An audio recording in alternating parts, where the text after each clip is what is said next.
How's everybody doing? Addicted. Good to see you. Addicted to Hey Go. Gregory, how are you? Elizabeth, Ken, Leslie, Dan from Fairfield. Great to see you all. Hope you're all doing well, folks. Who else is on here? Oh, I've got to go with Stephanie. How are you? Catherine, Chelsea, Carol, Claire. Hi, Claire. Sue, Noreen from Lancaster, Pennsylvania. Catherine, Shelley, Anita. Wendy, how are you, Wendy? Hope you're feeling better. Good to see you. Stephanie, Dee, Michael and Matthew, Amanda, Julie, Sarah, Gillian, Kong, Kate, Clodagh, how are you, Clodagh? Elizabeth, Gail, Marianne, Krista, Sarah. I think I've got everybody. Welcome, everybody, folks. Good to see you all. Hope you're doing well. Welcome to Cork. We're in actually Cobh, County Cork. Just about 20 minutes. Actually, by train, it's only 25 minutes from Cork City. And where this is actually known as Cork Harbour. If you look at a cargo boat right here. Catherine, how are you? Glad you made it, Dave. It's snowing there. It's snowing all over Ireland. Luckily, it hasn't snowed here, but it's lashing rain all day, and it's on and off. Here's a nice fishing boat right here. I'm just hoping that it doesn't lash rain during the course of this tour, but it probably will, because it's on and off all day long. Actually, it was lashing rain up until about 1:30, and then it stopped. And I said to myself, yes, it's not going to rain. It's going to be beautiful out. And unfortunately, it started raining again. Then it stopped for about half an hour. Then it just started raining again about 15 minutes ago, and now it's clear. It's not raining, but it probably will start again. Welcome, everybody. Good to see you all. Hope you're all doing well. We're in Cobh, County Cork. Now, it's absolutely a stunning, stunning area here. Obviously, a beautiful town when the sun is shining and when there's got beautiful blue skies. But unfortunately, today, we just have cloudy, grey skies. But we'll make the most of it, folks. We'll still have fun. Hazel, thank you. Mimi, how are you? Hi, Mimi. Good to see you. Hazel's on here, folks. Hazel's my colleague here in Ireland. She travels around the country also, like myself, doing tours. But we do mostly doing tours in Dublin, because that's where we're from, that's where we live. But we do try to make it around the country as well. Hazel, put in your channel there so people can see your upcoming tours and so forth, and can log on. I know Hazel will be doing a St. Patrick's Day tour next Friday, which is St. Patrick's Day. I'll be doing a tour that day as well. Wendy, good to see you. Roger, how are you? Mary, Mags. Sorry if I didn't. Mary B, how are you? Now, Mary B, is that you, Mary Boyle? So if it is Mary Boyle, Mary B, Mary is from Cork. She's from Bantry Bay, the beautiful Bantry Bay in West Cork. So not that far from here. So she'll be familiar with this area. She lives in the UK now. Good to see you. Thanks, Dan. Appreciate it. Thank you. Patrick B. Patrick, how are you? Deborah. Hazel's at the putting in our channel there. That's great. Plenty of boats all along. We're just over a little over a minute before we start our tour, folks, in the beautiful town of Cobh. And we're going to be visiting lots and lots of... Now, we're going to be visiting not inside, but we're going to be telling you the whole story of the Titanic, because this was the last port of call for the Titanic in that ill-fated journey in April 1912. We'll tell you a little bit about that story. I was in the Titanic experience earlier, so I have some postcard photographs from inside there that I'll post during the course of the tour. We're also going to, we won't be able to see it from afar, but because of the mist and so forth, but there's a beautiful island called Spike Island. We'll show you that as well. There's lovely, lovely, beautiful shops, colourful shops all over Cobh. There's a beautiful little park called JFK Park, as JFK, John F. Kennedy, was here in June 1963, just 5 months before his assassination. We'll show you that. And we're going to finish up at the absolutely magnificent Cobh Cathedral. It really is gorgeous. And it was built on high ground, looking over the whole town of Cobh. It really is exceptional. It really is gorgeous. Folks, the countdown's on. Poppy, how are you? Pat, Joanne, Euclid. Welcome, everyone, folks. Good to see you all. So we're starting our tour right now. Welcome, everybody, to Cork, to Cobh, County Cork. It's located on an island in Cork City's harbour. And Cork Harbour is the world's, this harbour right here, folks, is the world's second largest natural harbour. And it's known, obviously, as the last port of call for the Titanic in 1912. And Cobh is obviously part of Cork. It's about 25 minutes drive from Cork City. Cork is the largest county in Ireland.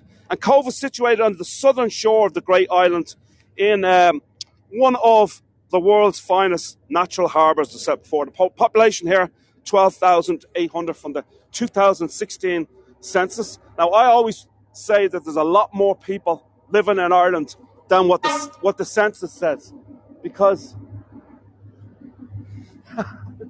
what the census said, I think that guy in the boat was waving at me, but because an awful lot of people don't participate in the census, or they're not home when the census people call. So I always think there's a lot more people. So 12,800 from the 2016 census. Cobh was one of Ireland's busiest ports as an embarking point during Ireland's mass emigration. And it's believed over 2 million people emigrated from this port between 1845 and 1850 during the famine years. And today, Cobh is a big cruise terminal and home to Ireland's only dedicated cruise terminal, with over 100 cruise ships coming into port annually. Now, right where this boat is right here, I'm going to show you a postcard photograph, because the last time I was here, there was a beautiful cruise ship docked in here. I have to look up through my pictures. Okay, here it is. Let me post that. Beautiful cruise ship. This was the last time I did this tour. I think it was August the 29th or August the 30th or somewhere around there of last year. And the sun was blazing. It was absolutely beautiful. I had a hay goer that walked around with me. Chloe walked around with me. And she lives here in Cork. She's originally from the UK. But it was absolutely stunning, the weather. Really, really nice. Beautiful. Now, the original name for Cobh, or the name of the original name is Cobh, C-O-V-E, or Cove of Cork, from 1750. Now, it was renamed by the British as Queenstown in 1849 to commemorate a visit by Queen Victoria. And the name was changed back to Cobh in 1920. And Cobh is the Gaelic name. C-O-B-H is the Gaelic name in the Irish language for the English name C-O-V-E. But it has the same pronunciation. It's probably one of the only words in the English, in the Irish language, where the pronunciation is the exact same in Irish and English. That doesn't happen very often. Now, we are right here outside what's known as the Queenstown story, not to be confused with the Titanic experience, but it does tell you this is more about the emigration that left here from this part of Cobh. And this is the Queenstown story, tells you the whole story of immigration and so forth. But let me just turn your attention to this lady right here. And her name is Annie Moore. I don't know if any of you guys have ever heard of Annie Moore. So this is the story of Annie Moore. And this is her as an 18-year-old girl just about to board a boat. And she's here with our brothers. Anthony, 15, and Philip, 12. And Annie Moore was 18. And she was the first person to be admitted to the United States of America through the new immigration center at Ellis Island, New York, on the 1st of January, 1892. As the first person to arrive through Ellis Island, she received an American $10 gold piece. Annie Moore, she married Joseph Sayer, the son of German immigrants, and he worked as a salesman in Manhattan's Fulton Fish Market. They had 11 children, but Annie died of heart failure on December 6, 1924, at the age of 50, and she's buried in Calvary Cemetery in Queens. The Irish American Cultural Institute presents an annual Annie Moore Award to an individual who has significantly contributed to the Irish American community each year. Now, I have a postcard of Annie Moore, and this is a postcard of her, what she looked like at 50 years old, just before she died in New York. As I say, she's buried in Queens. Wow, you have incredible history in Cobh. Yes, there is. Amazing. Who said that? Elizabeth Orr. Yes, indeed. Last port of call, the Queensbury series. Yes, indeed. I'm going to tell you more about that. But as I said before, Cobh is known for immigration. There has been 2.5 million Irish people who emigrated from North America between 1845 and 1850, left here from this port of Cobh. And look, from 1815 to 1970, 3 million people immigrated right here from Queen, which was known as Queenstown back then, as I said before. The original name is Cobh, C-O-B-H. Then, as I say, under the reign of Queen Victoria, they changed it to Queenstown. But I think it was in 1929 it went back to its original name of Cobh, C-O-B-H. Now, Cobh was also an embarkment point for men, women and children who were deported to penal colonies, such as Australia, for petty crimes. And they travelled on what was known then as prison ships. Now, this area, and I want to show you some of these posters right here. This is the reason why so many people immigrated from Ireland. We tell this story all the time, the story of the Irish famine, the Great Famine. I know Hazel does a whole tour, like an hour-long tour, telling you the whole story about that. You should check her on Gurtha Moore, and that's the story about Irish immigration. Hazel does that tour in Dublin. You should listen, it's fantastic.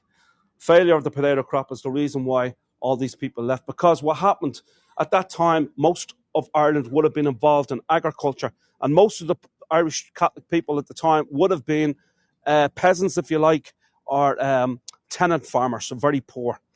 And they depended on the potato crop.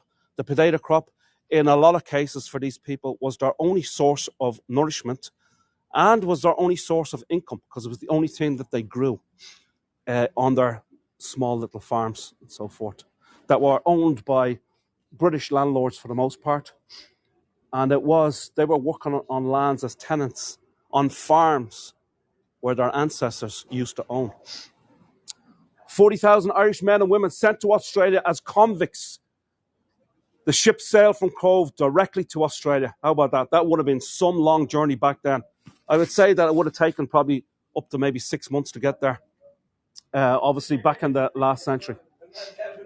Cobh Heritage Centre, Titanic. Now, we're going to move on because we've got lots of stuff to talk to you about. This is a beautiful hotel called the Water's Edge Hotel. I actually stayed here the last time I did this. No, not the last time I did this, but the time before, because I also did this tour.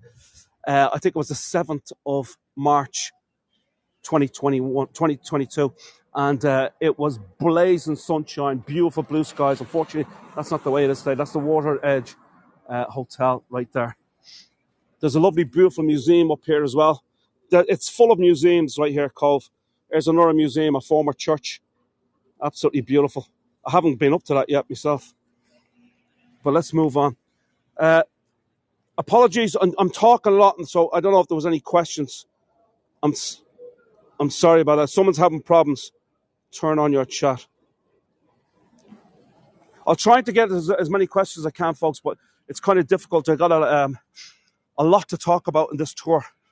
And there is 137 people by my count right here that are on. So it's going to be hard to see all the different chats and comments coming in. Now, shipbuilding is huge here. A significant shipbuilding industry was developed here in the town, and the first steamship to sail from Ireland to England in 1821, and the first steamship to cross the Atlantic in 1838 were both built here. And in 1849, the name of the town was changed to Queenstown to honour Queen Victoria. I already discussed you about that. Now we're coming up to this building up here. You'll see this building on the right-hand side, this cream-coloured building, if you like. I'm standing in the road. I'm going to get run down. Let me go back over to the footpath. And this is the yacht club, Cobh Yacht Club. It is no longer Cobh Yacht Club. But this, in 1720, William O'Brien, the 9th Lord Inchiquin, along with 5 of his friends, founded the Water Club of the Harbour of Cork. And this was the first private boating organisation, listen to this, folks, in the whole entire world. It then became the Royal Yacht Club of Cobh, or Queenstown, if you like, in 1854. Now, it's no longer here. It's now a art centre. and they moved the yacht club to Crosshaven, which is just across Cork Harbour right there. So there it is. How's the vision for everybody, folks? Is it good? Hope it's all good. Wendy's telling me 158. The more the merrier, I say. Sorry about the weather being so horrific at the moment. It's really, really cloudy. It's drizzling right now. I just hope that it doesn't get too wet, too rainy. But we have to make do what we can, folks. We can't predict the weather. And it's just the way it is, folks. This hotel over here, you might notice the Commodore Hotel. Beautiful, beautiful hotel. And that's where I'm staying tonight. Because I'm doing a tour later on, my 2nd anniversary tour. And then I'm going into Cork City tomorrow for another tour. I'll tell you a little bit about that a little bit later on. But we're going to make our way into JFK Park, as I said before, named after the great John F. Kennedy. And let's make our way in here, folks.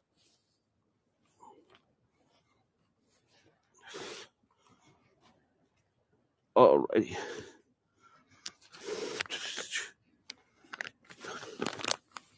Yeah, it's a beautiful little park.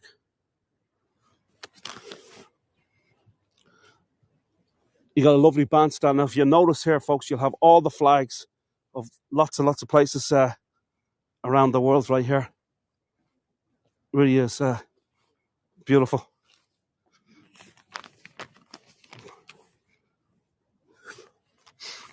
You got the Brazilian flag right there. Sururi on, is she?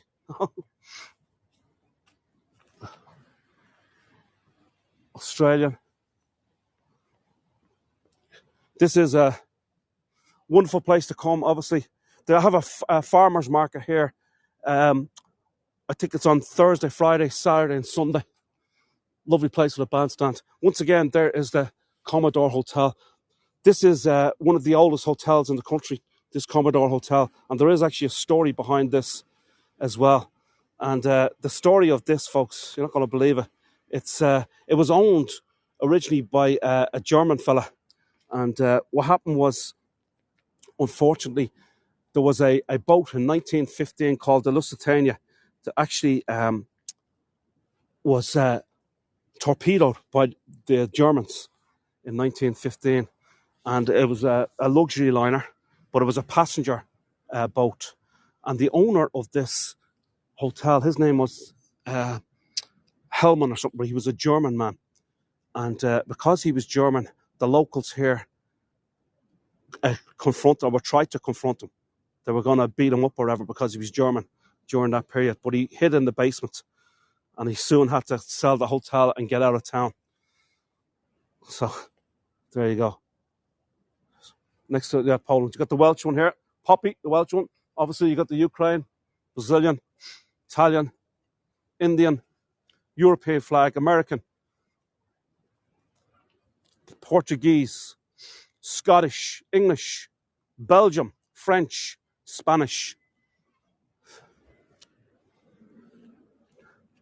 Where's the Canadian one? I don't know where the Canadian one is. But should be Canadian there. Maybe it blew away. Or am I missing it? Was here the last time I was here. This is the most absolutely beautiful cathedral you ever see, folks.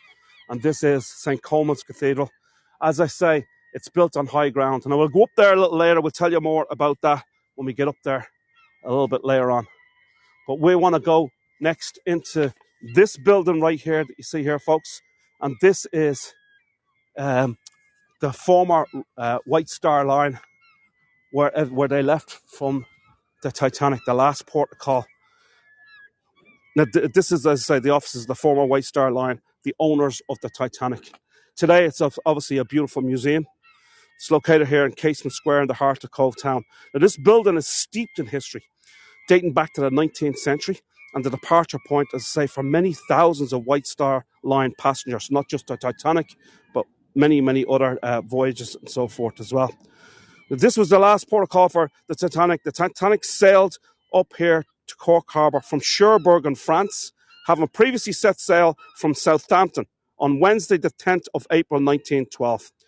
Its destination was New York, and it left this port, known as, back then, as I said before, as Queenstown, on April the 11th, 1912. There was 123 people from here boarded the Titanic, and only 44 of them survived. 79 perished, and among the survivors who left from here, there was 7 men, and the rest were women. But I'd say 44 of them perished. Now, the Titanic experience in here, this is an absolutely fabulous museum. I got a chance to go in here. I didn't have much time because I arrived here about 1:45 or something, so just about a little over an hour before I started this tour. But I did go in for about 20 minutes, and I got some absolutely stunning photographs as well. Now, it tells the story, this Titanic experience tells the story of the 123 people who embarked on the boat.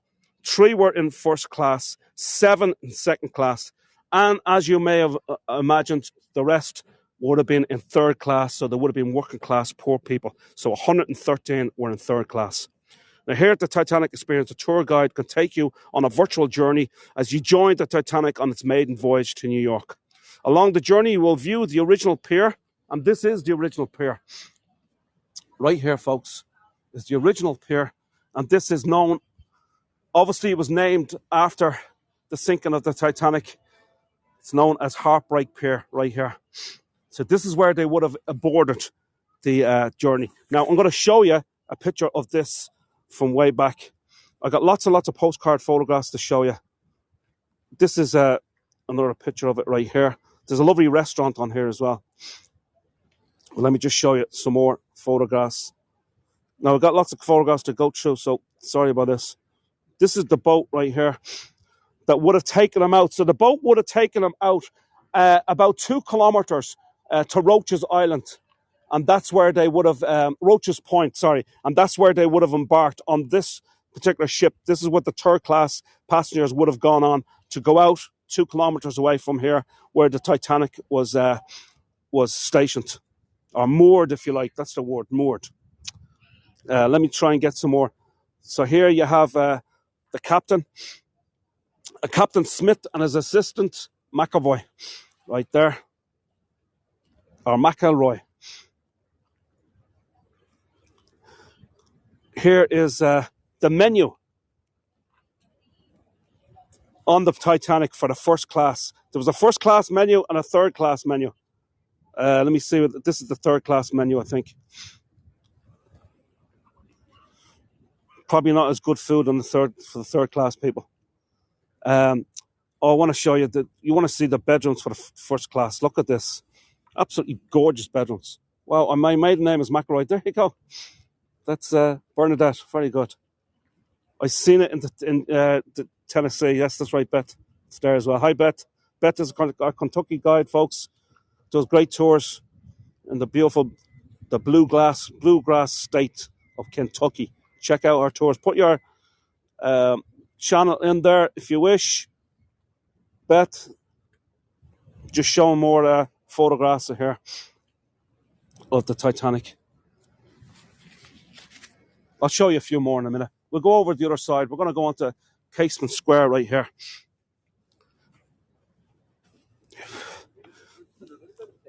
Now, along the journey, you will view the original pier known as Heartbreak Pier. This is in the museum because it's a virtual.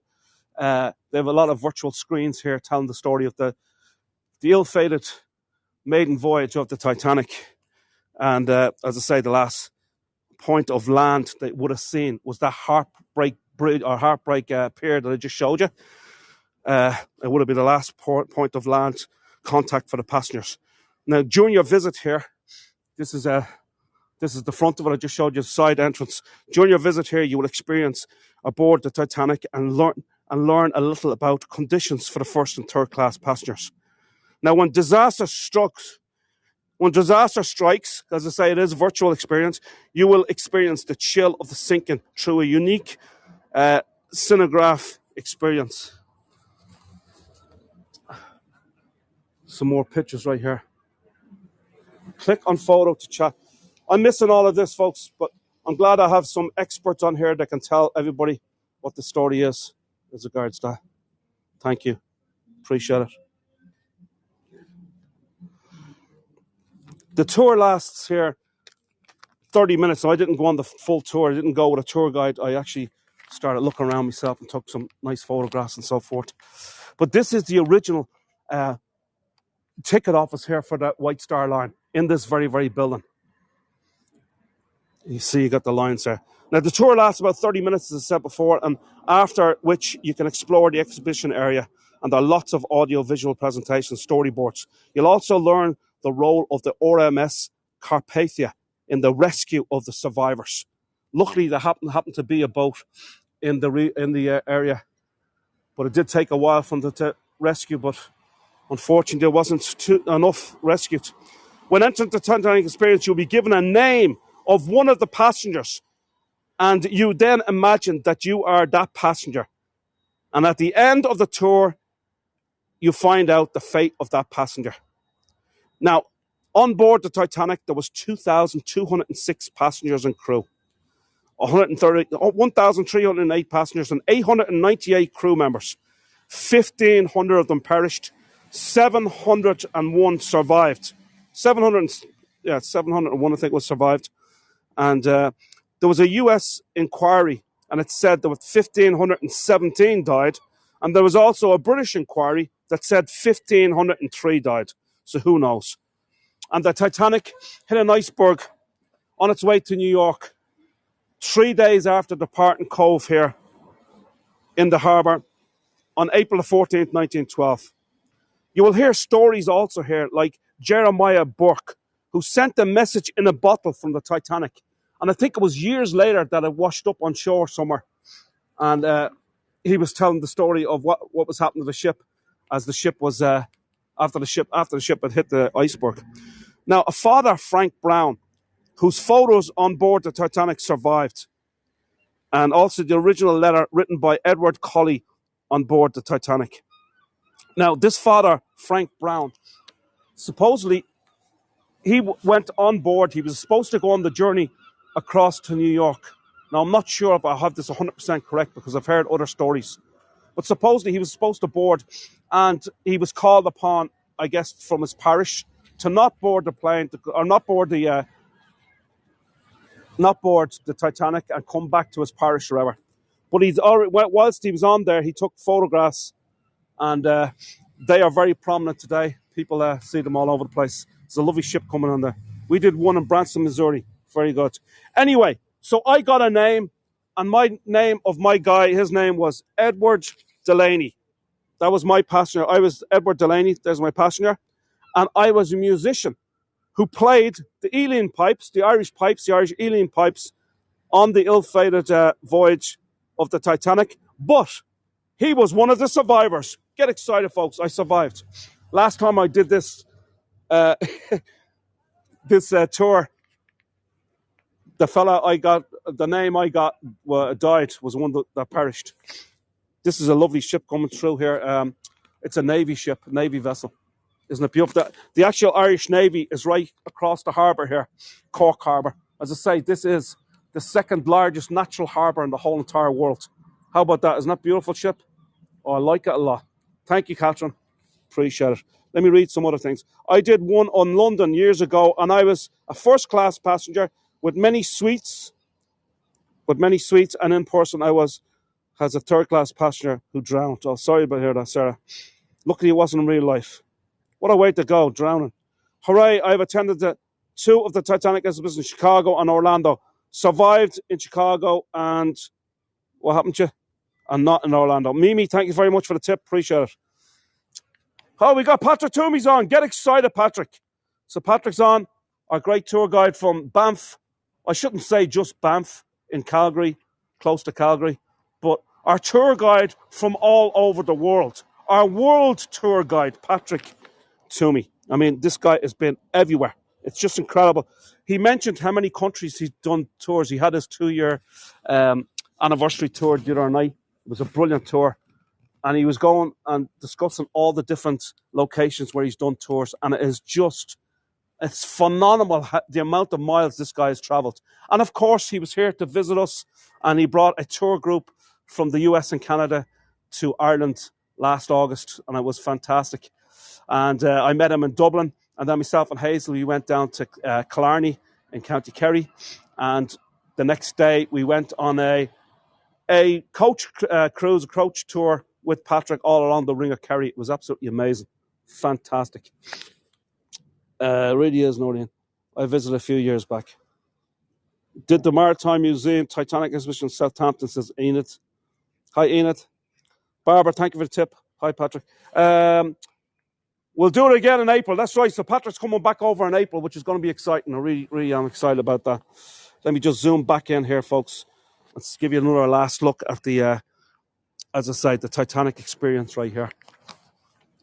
And I survived once again, folks. I'm going to give you a lot of shots of, as it starts, the rain is getting heavier right now, unfortunately. Thank you, Jared. Jared's on as well, folks. Jared, our wonderful, wonderful guide in London. A fabulous guide. He's an actor, does a lot of theatre-based tours, theatrical-based tours. Absolutely fabulous guide. Good to see you, Jared. Jared's actually coming here tomorrow. He's coming for a wedding here in Cork. His mother's from a place called Macroom in Cork. And not far from here, probably about a 30-minute drive from here. And he's going to a wedding, I believe. Isn't that right, Jared? He's going to one of his cousins' weddings or whatever. Happy anniversary. Thank you, Jared. Yes, and by the way, folks, it's my 2nd-year anniversary today on Hago. I started on Hago on the 9th of April 2021. And today is the 9th of March. And today is the 9th of March 2023. So 2 years exactly to this day. And fantastic. Now I'm going to bring you over here, folks. We can't see it too well, but this is an absolutely phenomenal tour called a Spike Island tour. And a Spike Island is an island. It'll take you probably on a boat, maybe about 15, 20 minutes to get out there. But it's a former prison. The Spike Island, it has 1,300 years of history. I'll zoom in, folks. Thank you, Helen. Thank you, Patrick. Thank you, Deborah. Folks, if I'm not seeing all that, it's getting very blurred for me out here because it's so cloudy and so forth. I'm not seeing the chat as well as I would like to. Thank you, Helen. Good to see you again, Helen.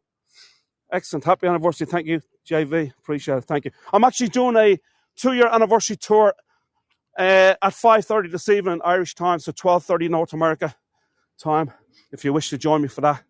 And tomorrow I'm in Cork City.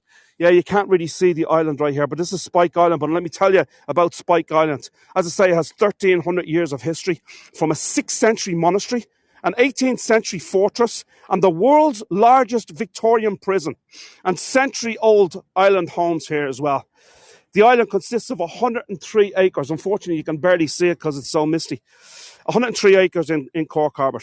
And in the 18th century, it has an 18th century bastion fort, now named Fort Mitchell, after John Mitchell, an Irish nationalist who was a prisoner on the island from around the year 1848.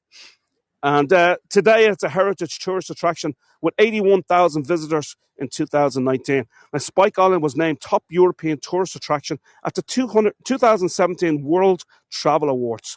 A monastery was founded on the island in the 6th century by Saint Mokuada. Saint Mokuada in the 6th century had a monastery here. Can you believe that, folks?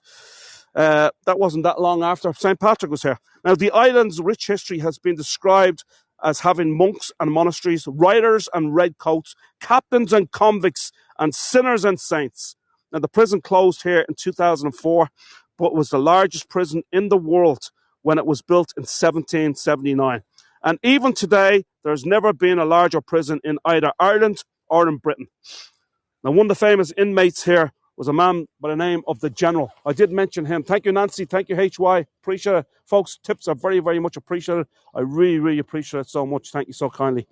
But as I said, one of the most famous inmates here was a man by the name of Martin Cowell, otherwise known as the General. He was from Dublin and he was a notorious gangster. He wasn't involved in drugs. He didn't want to be in the drug scene at all, but he was a notorious thief. One time he robbed a big mansion called Russborough House, and they had invaluable paintings there. I mean, the most valuable paintings in all of Ireland there. And there was tons of different paintings. Thanks so much, everybody, for the tips. Noreen, Rosemary, Angie, really, really appreciate it. And So what he did with his gang, he went and he deliberately set off the alarm in this Ruxborough house. He had got information that the people that lived there had gone away on a tour to America or somewhere. And so he deliberately set off the alarm, and the police came. The Garda, the Irish Garda, that's the name of the police here. And when they came, they thought themselves it must have been the wind, because it was windy out. It must have been a false alarm. So when the police left, these guys had hid in the bushes whilst the police were there, while the Garda was there. And when they left, they went in and robbed all the paintings.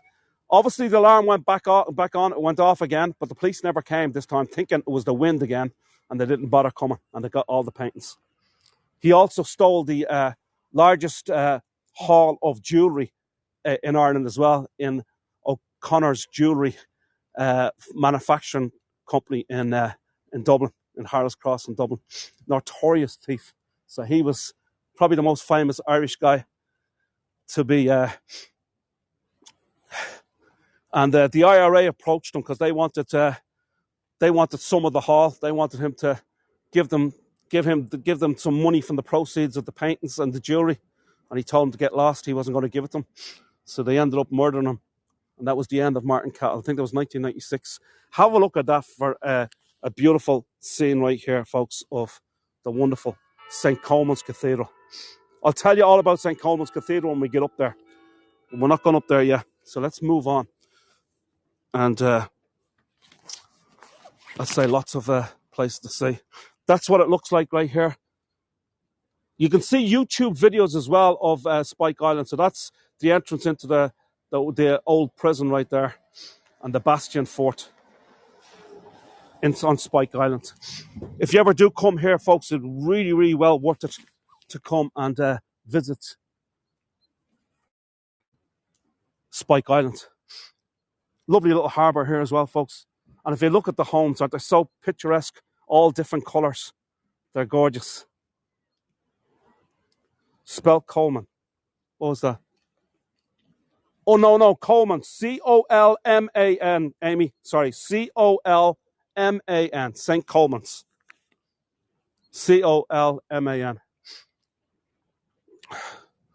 So these are little fishing boats here.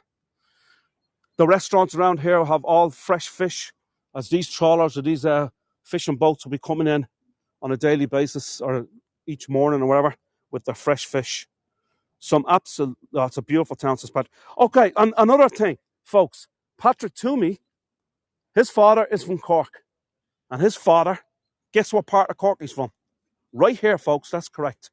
Cobh. Patrick Toomey's father is from this town, Cobh, in County Cork. It is absolutely stunning. Beautiful, beautiful place. Irish towns and villages are renowned for their variations of colour with the homes and with the businesses, just like this one here in Cobh. They're beautiful. I'm going to show you a little later on. I'm going to show you this lovely row of houses called the deck of cards, because they're built going up the hill like a deck of cards. It just is fabulous. But I want to show you this statue coming up right here, folks.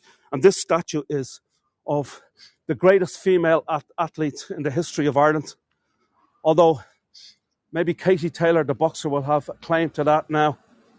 But she was, for sure, before Katie Taylor, the greatest female athlete in Irish history. And this is Sonia O'Sullivan, folks.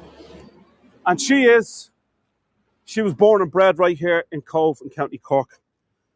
And she was a former Irish track and field star. She won a gold medal in 1995, 5,000 metres at the World Championships. A silver in the 5,000 metres at the 2000 Olympic Games. She set the 2,000 metres world record in 1994, which stood right up until 2017. So it stood for 17 years, the world record for the 2,000 metres. She won gold in the European Championships in 1994, and in the 3,000 metres, go ahead, Doug, no problem.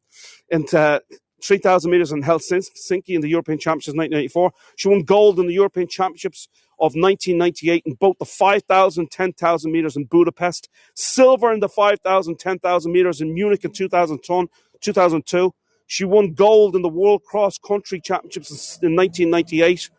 in Marrakesh, and both the 8 kilometers and 4 kilometer races. She competed in 4 Olympic Games, and an absolutely wonderful career. This lady, what an athlete! She was absolutely supreme athlete, and her father, obviously also from this town. He played for the local football soccer team here, Cobh Ramblers, and he was their goalkeeper.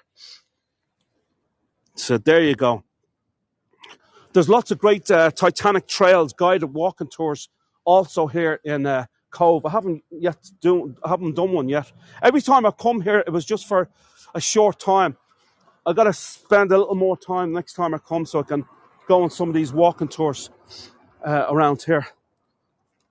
Now, not only was there a disaster around these shores here with the Titanic and so forth, which, that happened in 1912, but in 1915, and this is the commemoration to the Lusitania. I got a problem with certain words, folks, just to pronounce them. The Lusitania.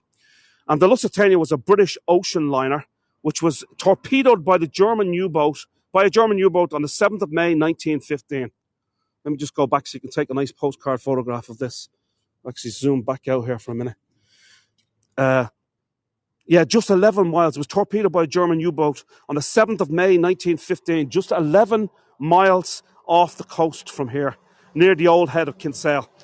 And it was travelling from New York to Liverpool with 1,200 people, and 1,200 people were killed.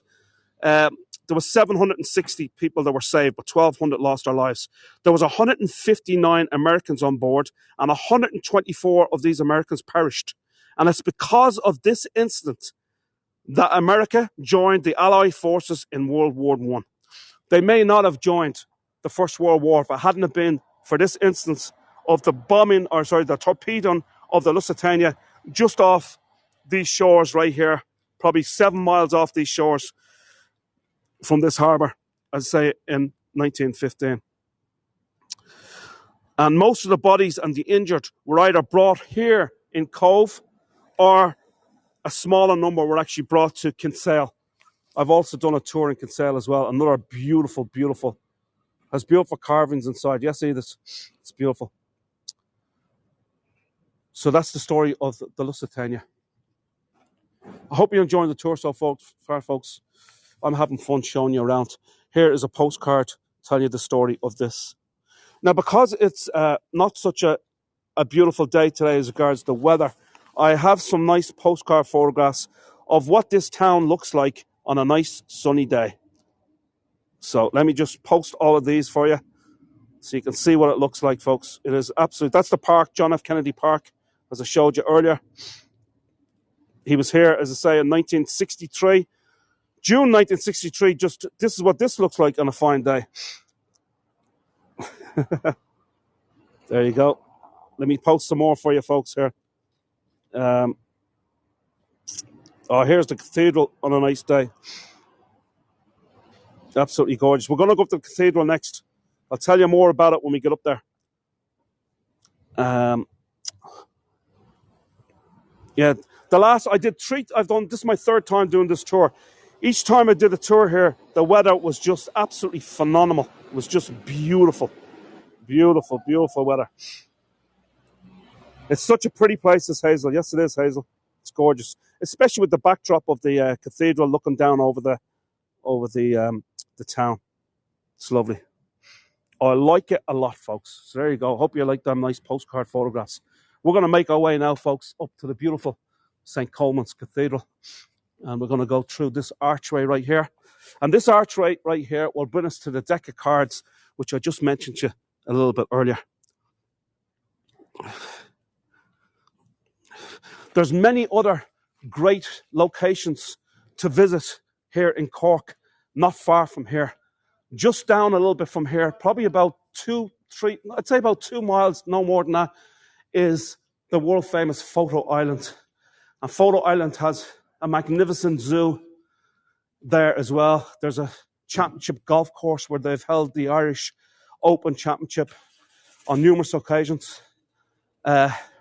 Beautiful hotel, beautiful gardens. It's just spectacular. Photo Island, only 2 miles from here. It's extraordinary. Also, you have Blarney Castle's not far from here, folks. The world famous Blarney Castle. Kiss the Blarney Stone, folks. Kiss the Blarney Stone. Thanks, Jared. Thanks, Helen. Thanks for all the beautiful, kind words, folks. I really appreciate it. You're very kind. This is a deck of cards right here as I'm running out of breath, walking up the hill. And let me zoom in.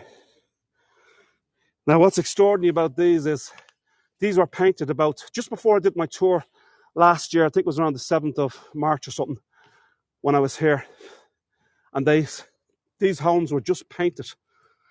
And it wasn't the residents that painted these homes. It was Dulux Paints. Do you ever hear of Dulux? D-U-L-U-X? Dulux Paints. And they paid for the painting of these houses, the repaint of these houses in the same colour as they originally were as well. Thanks, Edith. Thanks, Kathy. Katie. Thanks very much, everybody's leaving a tip. I really, really appreciate it. Yeah, for free. So these people, the residents here, got their homes painted for free. They look absolutely beautiful, don't they? As I say, this is a huge tourist area right here, Cobh in County Cork, so a good representation. And I would have went a long way for Dulux because they advertised that they painted this. And this town is one of the most beautiful towns you'll find anywhere.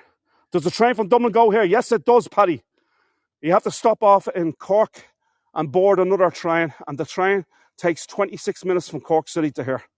It takes 2 hours and 40 minutes from Dublin to Cork City, and then from Cork City to Cobh, it takes 26 minutes. And Paddy's coming over during the summer in June. She's all excited. She's coming on my tour. There's other people coming. There's several others that are coming over as well. Trish is coming over and a few others. So I'm excited to see Paddy. It'll be great. She's going to come on a tour with me. But it looks like Paddy wants to come down here to Cork as well. Cork by the Rebel County, folks. Have a look at this. Now, I'm useless at doing this, but I'm going to do it anyway. Check it out. Oh, there we go. There's a steeple. This is the largest steeple in Ireland. This is the highest church in all of the country. Now, St. Patrick's Cathedral in Dublin, they claim they're the highest. But I don't think so. I think this is higher. Everybody claims they're this and that. But a lot of them are just telling fibs, folks. Telling porkies. Telling lies. Let me just... I'm trying to get a good shot. Look, we get some nice shots when we get up there. It is an absolutely magnificent cathedral. It was designed by George Aslan and Edward Pugin. So Aslan and Pugin. And they designed many of the wonderful churches throughout Ireland. They have just tons of churches that they designed. Fabulous designers. Very Gothic, says Julie. Yes, indeed. It is a Gothic. It's a single spire cathedral. And it's a Roman Catholic cathedral, as I say, which overlooks Cork Harbour. And built on a steep hill. Talking about steep hills. I'm climbing these steps right here, folks. Elevated. Now, there's some absolutely beautiful views from St. Colman's Cathedral, overlooking the lovely town of Cobh and Cork Harbour. The other side of the water here at Cobh is Cork City, so it's known as Cork Harbour. And as I said before, it's the second largest natural harbour in the world, which is quite extraordinary. We got a lot of firsts here in this country for a small little country. Sometimes we have to finish second. We're not too happy about that, but I guess sometimes you got to be humble and settle for second best. I hope you're having fun, folks, as we keep climbing. Now, construction began on the cathedral in 1868, but it wasn't completed until 1919, taking 47 years to build due to increases in costs.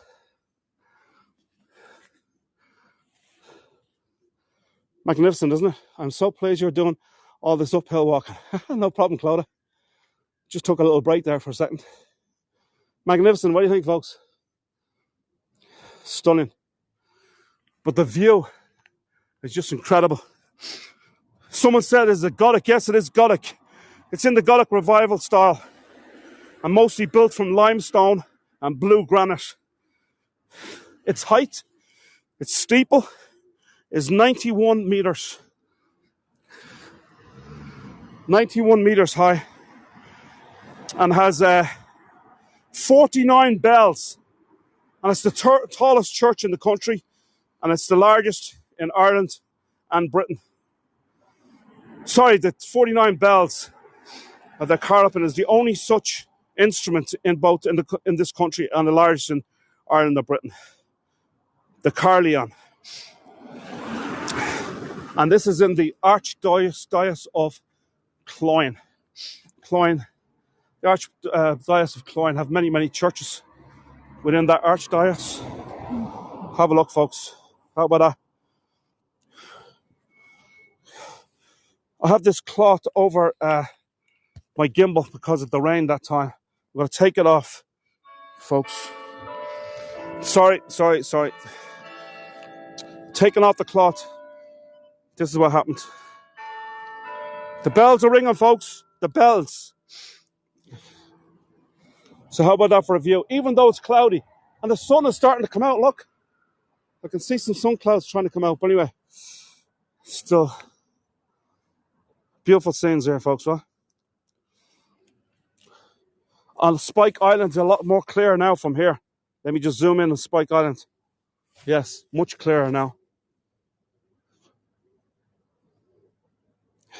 You also have the Irish Navy base over here. You see the grey buildings over there? That's the Irish Merchant Navy right there. And it's been here for 140 years. Julie says 86. Don't be making me jealous, Julie. Julie's in Florida. And it's 86 degrees. Stop it, will you? You're probably on the beach getting a suntan.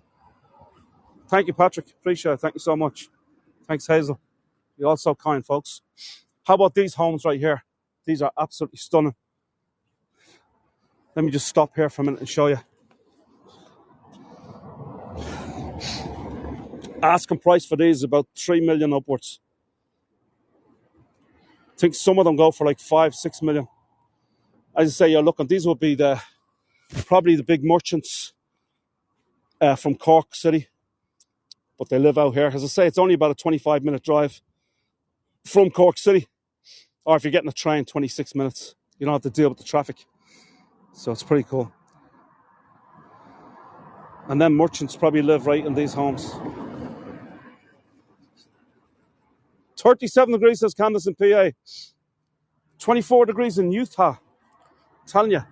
There's such a contrast in the United States and Canada as well. From East Coast and West Coast, or down south and northeast. Northeast is freezing. I used to live in the northeast. Freezing cold all the time. You can see the Titanic again right there, folks. The Titanic Museum. That's it right there. I hope you're taking some nice Paddy. What's that? Arizona 56. That's actually not that hot for Arizona, Paddy. Matthew 48 in Phoenix, Arizona. But well, that's very low, Matthew and Michael, for Arizona. I remember being in Arizona I was in Phoenix, near Phoenix. It wasn't Phoenix. What was the name of the place? Camelback Road in a suburb of Phoenix. Oh, God, I cannot remember what's it called. I can't remember. Anyway, and it was September, the Labor Day weekend in September. And it was about 115 degrees Fahrenheit. We were sipping cocktails underneath a umbrella, but the umbrella was a misty umbrella. It was brilliant. Camelback, yeah. Camelback Road, that's it.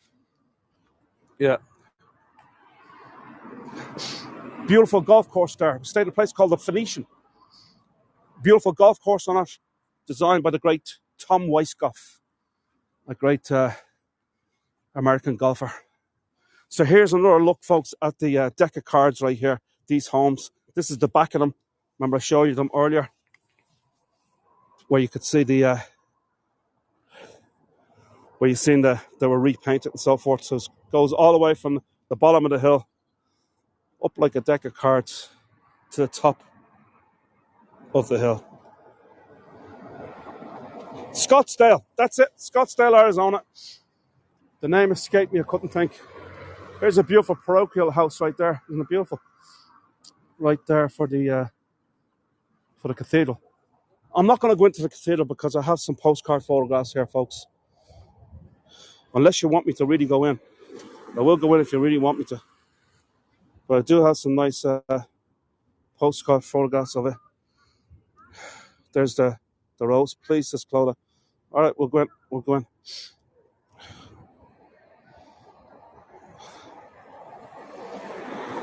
I was here earlier taking these photographs in this cathedral, and coming down the steps just outside the church right there, I slipped.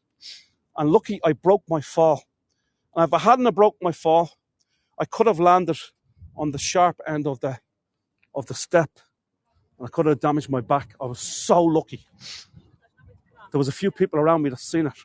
I just caught myself in time. I didn't actually fall. I went halfway down. So I'm going to be careful coming back. Excuse me, sorry. I'm going to be careful coming back. With these steps right here it was. And from the first step, I slipped. My foot slipped. And I was able to break my fall. I just, so lucky. I had to go back in and say a prayer when that happened. And I'm not religious.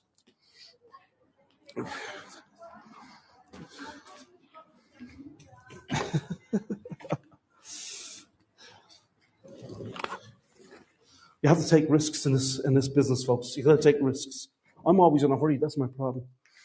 I'm a very hyper person, and for that reason, I'm always in a hurry, and I move fast all the time. But have a look at this. How about this chapel here, folks? What do you think? Keep the pigeons out.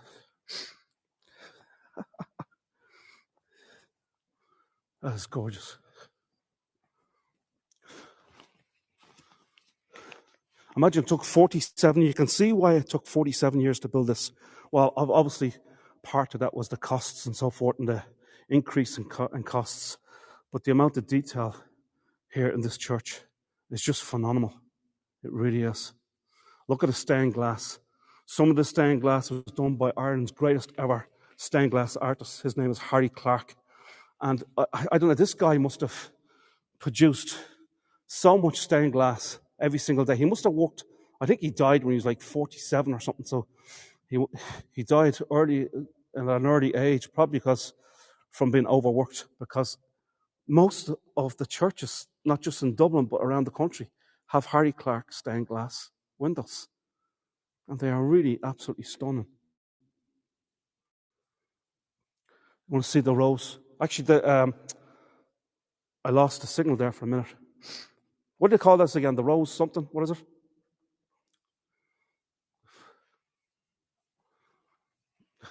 There's the pulpit. Look, is that sun coming through the windows? The sun came out when I came into the church. Can you believe it? More prayers answered. Rose window. Yeah, rose window. That's what it's called. Yeah, it's absolutely stunning in here, folks. Stunning. Oh, I like it a lot.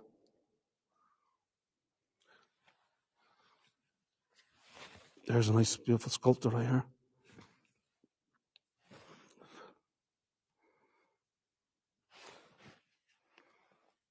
Yeah. I like it.